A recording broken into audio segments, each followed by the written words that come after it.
नमस्कार साथियों। आइए आज विचार में प्रेम की साधना। यह प्रेम का ही प्रभाव है जो पाषाण को भी भगवान बना देता है। मूर्ति क्या है? पाषाण की एक प्रतिमा मात्र। उसमें अपनी व्यक्तिगत विशेषता कुछ नहीं होती, किंतु यही साधारण प्रस्तर प्रतिमा तब परमात्मा के रूप में बदल जाती है और वैसा ही प्रभाव संपादन करने लगती है जब भक्तों की प्रेम भावना उसमें समावित हो जाती है। भक्त का प्रेम पाते ही पाषाण खंड अपनी शोभा, आकर्षण, तेज और प्रभाव में सजीव हो उठता है। प्रतिमा पूजन का तत्वज्ञान यही है कि परम परमात्मा ब्रह्मा सामान्य जनों के लिए अज्ञेय और असाध्य होता है।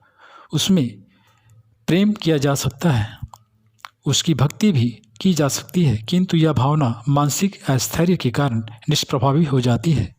मनुष्य की भावना एक आधार चाहती है, एक ऐसा अविलंब चाहती है जिसका सहारा लेकर वह ठहर सके और अपनी वांछित दिशा में विकसित भी हो सके। मानव की भक्ति भावना को आधार देने के लिए ही मूर्ति पूजा का आविष्कार किया गया है। युग युग से परमात्मा का प्रतीक के रूप में मूर्ति पूजन होता आ रहा है और लोग उस माध्यम से आनंद और सद्गति पाते चले जाते हैं। इस प्रयोग में एक महान आध्यात्मिक तथ्य विद्यमान है। वह यह कि जिस किसी से अपनी भावना का आरोपण कर प्रेम किया जाएगा, वह वस्तु चाहे जड़ हो या चेतन, सजीव हो अथवा निर्जीव, व्यक्ति की भावना के अनुसार ही फलीभूत होने लगती है। मूर्ति पत्थर अथवा धातु की बनी एक निर्जीव प्रतिमा होती है, किंतु भक्त के परमात्मा की भावना पाकर वह उसके लिए भगवान ही बन जाती और तदनुसार ही फल देने लगती है।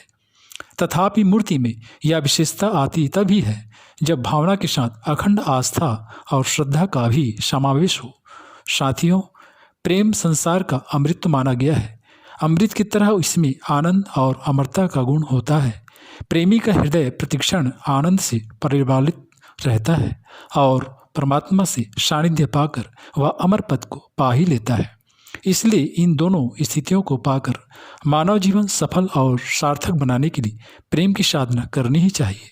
यह साधना अपने आसपास से प्रारंभ कर जीव मात्र को लेते हुए निखिल ब्रह्मांड तक विस्तृत की जा सकती है और प्रेम ही परमात्मा है।